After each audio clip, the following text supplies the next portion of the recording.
بسم اللہ الرحمن الرحیم۔ دوستوں، میں ڈاکٹر کامران محمد رفیق اور آپ کا ہمارے یوٹیوب چینل میں خوش آمدید۔ دوستوں، آج ہم ہیٹ اسٹروک، سن اسٹروک یا لو لگنے کے بارے میں بات کریں گے۔ تو آپ سے ریکویسٹ ہے کہ آپ لاسٹ تک ہماری ویڈیو کو ضرور دیکھیں، اور اگر آپ اس چینل پر نئے ہیں تو ضرور ہمارے چینل کو سبسکرائب کریں، ساتھ میں بیل آئیکن کو پریس کریں تاکہ آنے والی ہماری ہر نئی ویڈیو جو ہیلتھ کے بیماری کے متعلق ہوتی ہیں آپ کو اس کی معلومات بر وقت پہنچتی رہے۔ شکریہ۔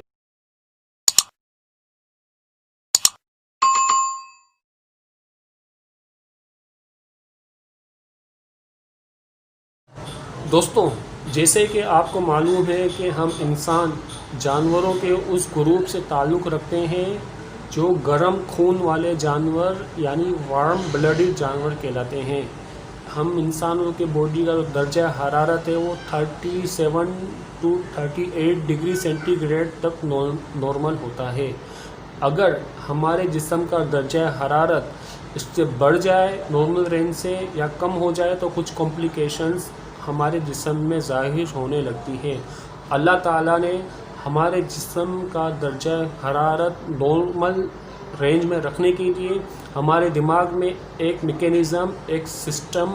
مرتب کیا ہے جسے تھرمو ریگولر سسٹم کہا جاتا ہے، جو بیسکس ہمارے دماغ میں ہوتا ہے، جو ہماری پوری باڈی کے ٹیمپریچر کو، درجہ حرارت کو مینٹین رکھتا ہے۔ اسے ہم تھرمو اسٹیٹ پروسیس بھی کہتے ہیں۔ تو جو لو لگنے کی، سن اسٹروک کی بیسک وجوہات ہیں، جو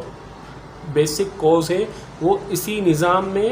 تھرمو ریگولر سسٹم میں خرابی کے باعث ہوتا ہے۔ زیادہ سخت ایکسرسائز، باڈی ایکسرسائز کرنا، سخت مشقت کا کام کرنا اور پانی کی کمی کی وجہ سے، پانی کم پینے کی وجہ سے بھی ہمیں ہیٹ لگ سکتی ہے، سن اسٹروک لگ سکتا ہے۔ اسی طرح بہت سارے ایسے ہیوی ایکسرسائز ہیں جیسے ایتھلیٹس ہیں، اسپورٹس فیسٹیولس ہیں جو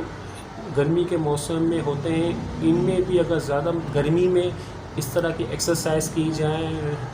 کھیل کھیلے جائیں، اسپورٹس فیسٹیول میں حصہ لیا جائے تو اس وجہ سے بھی ہمیں ہیٹ اسٹروک لگ سکتی ہے۔ اس کی بھی ایک بنیادی وجہ ہے۔ تیز گرمی کے موسم میں ٹریول کرنا، سائیکلس ہوں، موٹر سائیکلس ہوں یا ٹرین میں سفر کرنا بھی ہیٹ اسٹروک کا باعث بن سکتا ہے۔ اسی طرح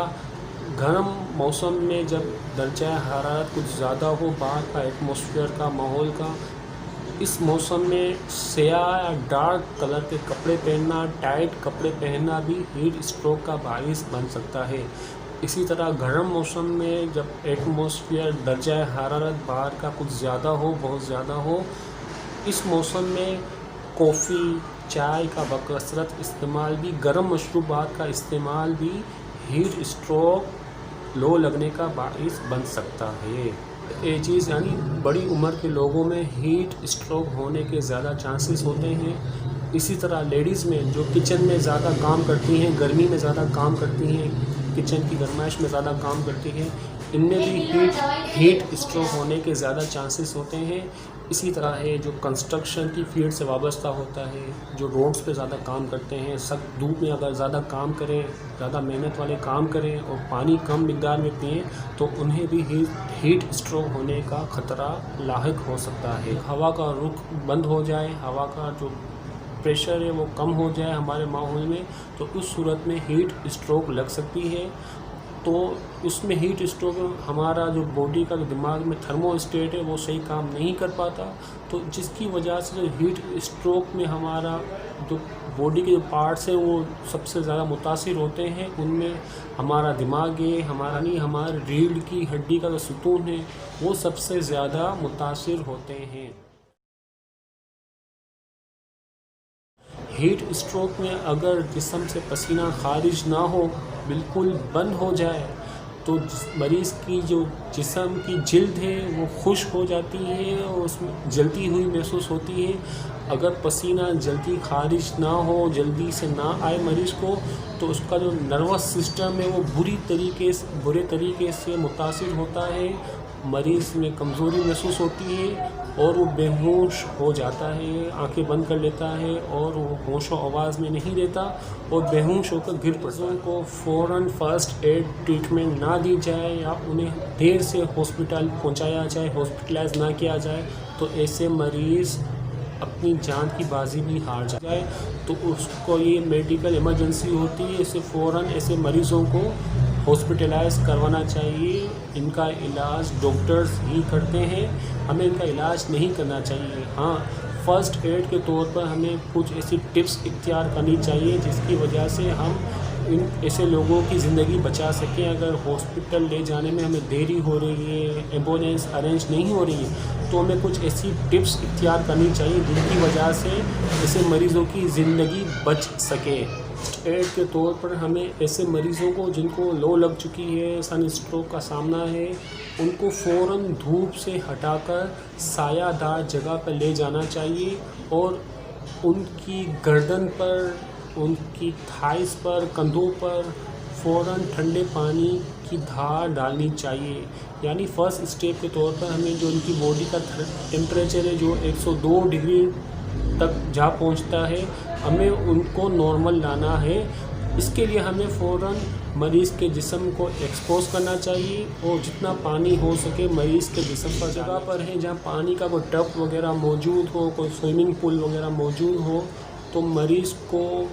جسم کو کپڑے اتار کر صرف چہرے کے علاوہ پورا جسم اس کا اس پانی میں ڈبو دینا چاہیے، ٹھنڈے پانی میں۔ تو ایسا کرنے سے اس کی جو باڈی کا ٹیمپریچر ہے جو 102 سے اوپر جا چکا ہے، آہستہ آہستہ ڈکریز ہو کر 98 پر آ جائے گا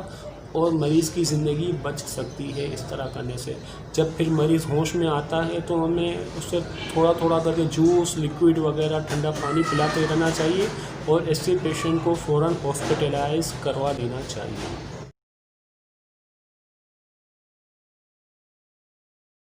تو دوستوں، بات کرتے ہیں ہومیوپیتھک میڈیسنز کی۔ فرسٹ ایڈ کے علاوہ ہومیوپیتھک میں کچھ ایسی ادویات، میڈیسنز بھی آتی ہیں جو کہ اگر مریض کو فوراً دی جائیں تو اس کی زندگی بچ سکتی ہے اور وہ کمپلیکیشن کا سامنا نہیں کرنا پڑتا، وہ سروائیو کر جاتا ہے۔ انہی ادویات میں جو سب سے ٹاپ ہومیوپیتھک میڈیسن آتی ہے وہ ہے گلونوائن۔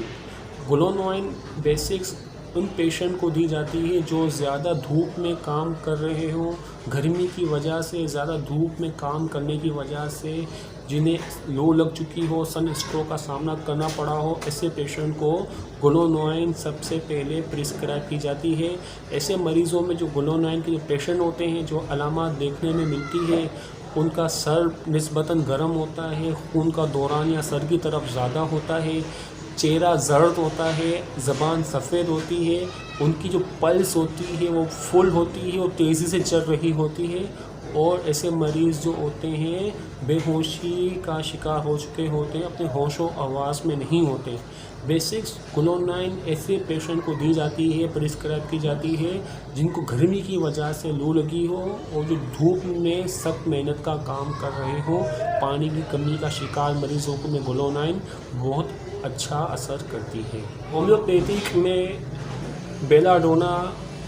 گلونوائن کی طرح ہی ایکیوٹ سن اسٹروک کے کیسز میں بہت اچھا اثر کرتی ہے۔ ایسے مریضوں میں بے چینی اور بے ہوشی حد درجے کی ہوتی ہے، پیشنٹس کے کانوں سے، چہرے سے، سر سے گرمی کی لپٹیں نکل رہی ہوتی ہیں، خون کا دورانیہ مریضوں کے سر کی طرف زیادہ ہوتا ہے اور کھچاوٹ مریض محسوس کرتے ہیں، جسم ان کا گرم ہوتا ہے۔ تو ہومیوپیتھک میں نیٹرم کارب سن اسٹروک میں، سر کے درد میں، کنجسٹڈ ہیڈ ایک میں نمایاں اثر رکھنے والی ایک ہومیوپیتھک دوائی ہے جو زیادہ تر کرونک کیسز میں کام آتی ہے، اور یہ اس وقت اچھا اثر کرتی ہے جب مریض شدت کی دھوپ میں کام کر رہا ہو، گرمی کا موسم ہو، کچن کی گرمی میں لیڈیز جب کام کرتی ہے تو ان میں بھی نیٹرم کارب بہت اچھا اثر کرنے والی ہومیوپیتھک دوائی کاؤنٹ کی جاتی ہے۔ دوستوں، ہومیوپیتھک میں بہت ساری ادویات اپنی اپنی مخصوص علامات کی نشاندہی میں، موجودگی میں نمایاں اثر رکھتی ہیں، تو ایسے پیشنٹس کو ہمیں فوراً ہومیوپیتھک ڈاکٹرز کو ریفر کرنا چاہیے، ایمرجنسی کی صورت میں فوراً ہاسپٹلائز کروانا چاہیے۔ فرسٹ ایڈ کے طور پر صرف ہم پیشنٹس کو گرمی سے ہٹا کر ٹھنڈی سایہ دار جگہ پہ منتقل کر سکتے ہیں.